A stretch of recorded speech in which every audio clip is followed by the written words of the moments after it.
欢迎回到我们的深度解析。今天我们要直接切入一个超级关键的主题，一起来解码一份非常迷人的资料。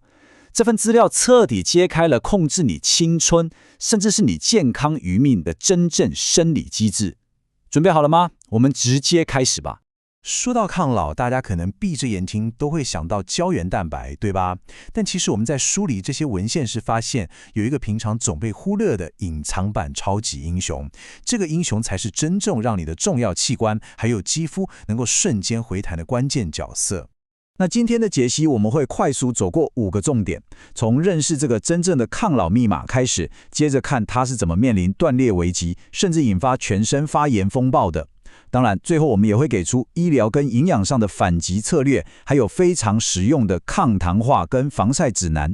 好，那我们就先从第一部分，也就是这个建构身体结构的基础，真正的抗老密码开始说起。这两者的差别其实非常生动，你可以想象一下，如果胶原蛋白是撑起整栋建筑物的那种超级坚固的钢筋，那今天的主角弹性蛋白就是人体里面充满活力的橡皮筋，它负责给你身体极致的柔软度，还有那种瞬间回弹的力量，让我们可以随意伸展，活动自如。而且你知道这个回弹力有多夸张吗？整整1000倍诶！没错，弹性蛋白的延展性跟柔软度居然是胶原蛋白的1000倍之多，这真的是一个不可思议的数字。这可不光是脸上会不会长皱纹的问题哦，它其实帮我们的心脏跟肺部扛下了超大的重担。你体内的大动脉有高达55%都是弹性蛋白，这样血管才能缓冲心脏打血出来的那个巨大压力。肺部也有25%，让你的肺泡可以很顺畅的收缩，把空气吐出来。它简直就是我们能活蹦乱跳的关键发条嘛。不过呢，这个看似完美的生理机制，其实藏着一个有点可怕的代价。我们来进入第二部分，致命的断裂危机。这里有一个非常残酷的真相，就是我们人类在过了婴儿时期之后，身体基本上就不再制造新的弹性蛋白了。这代表你身上这批原厂设定的橡皮筋，必须要硬撑过长达70年的半衰期。这就是为什么小婴儿的脸颊捏起来可以马上弹回去，但我们熬夜压出来的枕头印，有时候到中午都还消不掉。因为你这辈子真的就只有这么一套橡皮筋可以用。所以你看哦，当这套橡皮筋被紫外线高糖饮食、抽烟或是空气污染这些环境杀手摧残了好几年之后，它的崩坏是会蔓延全身的。这早就不是什么皮肤松弛或是长出深层皱纹这种面子问题而已咯。更致命的是，你的动脉会开始变硬，血压飙高，中风风险大增。甚至肺部会出现空气排不出去的状况，引发肺气肿，或者是慢性阻塞性肺病。这根本是从里到外的全面崩盘啊！结构崩坏已经够惨了，对吧？但更可怕的还在后头。这就带我们来到第3部分，叛变的发炎风暴。资料里提到一个很惊悚的反应，当弹性蛋白断裂之后，会产生一种叫做 EDPS 的衍生胜肽碎片。你可以把这些碎片想象成一种僵尸，它们本来是你身体里好好的橡皮筋，但断掉之后却直接黑化背叛你，变成在你体内到处流窜传染疾病的危险分子。我们来拆解一下这个恶性循环。首先，你体内的弹性蛋白酶会去分解现有的弹性蛋白。接着，这些黑化的 EDP 碎片就会被释放出来，跑去结合细胞上的受体。这一下可不得了，它会直接引爆一场超强烈的发炎风暴，然后这场风暴又会吸引更多破坏性的细胞过来，把你仅存的弹性蛋白也给拆了。这完全就是一个只要一启动，就会疯狂加速自我毁灭的恐怖回圈。听到这里，是不是觉得有点绝望？先别慌，情况还是有救的。我们接着来看第4部分，医疗与营养的反击。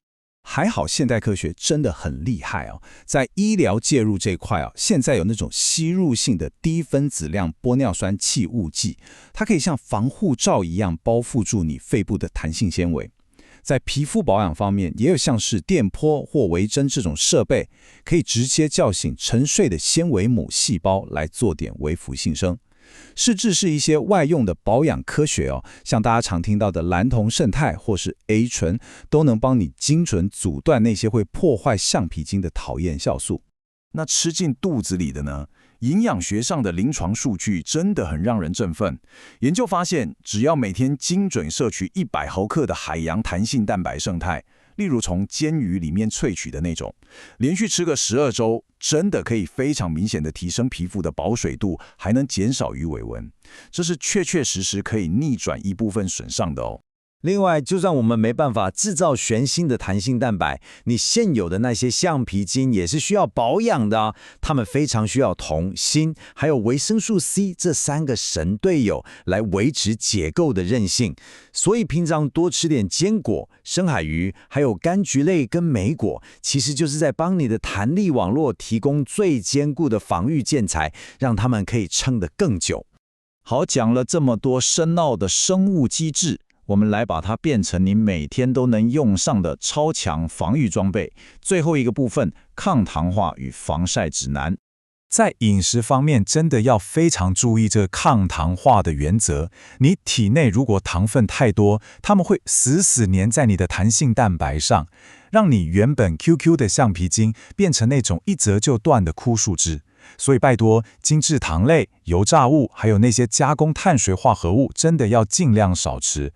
你可以多补充一点含有迷迭香萃取或是天然多酚的食物，深海鱼跟坚果也多吃一点，这绝对是对抗糖化、防止血管跟皮肤变硬的最好方法。最后，在生活习惯上，你一定要帮皮肤上好物理护盾，也就是严格防晒，绝对不能让紫外线这个头号杀手有机可乘。